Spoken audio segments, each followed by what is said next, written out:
Welcome. This video will cover the TZR import limitations and warnings in AEDT Icepak. Let's see how to import a TZR file from Classic Icepak in AEDT Icepak. Here is the AEDT Icepak interface without any open project. To import a project from Classic Icepak into AEDT Icepak, go to the desktop ribbon and click Open. In the Open dialog window, change the file type to Icepak Classic Project.tzr. Now, browse to the directory where the Classic Icepak project file is saved. Select it and click Open. Alternatively, you can drag and drop an existing TZR file into the AEDT interface. The imported TZR file will create its own project.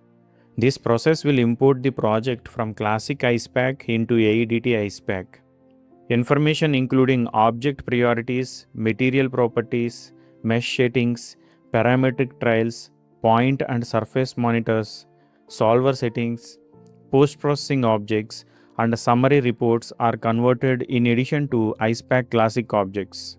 While importing the TZR project into AEDT, the message manager will specify what changes are made to the model due to conversion limitations. Expand the message manager window to view the warnings and messages. Here are a few warnings which are shown in the message manager window. The initial element height option in mesh is not available in AEDT. For release, velocity loss coefficient device and approach options are not supported. The biaxial type solid conductivity is not supported. Additionally, here are a few other limitations which are not shown in the message manager window. Inactive objects and object groups are not imported into AEDT. Mesh types are converted into Mesher HD. Surface to surface radiation is converted to discrete ordinates radiation instead. Periodic boundary and moving wall boundary conditions are not supported. AEDT Icepak does not support species transport. Note that many TZR import limitations are overcome with each AEDT Icepak release.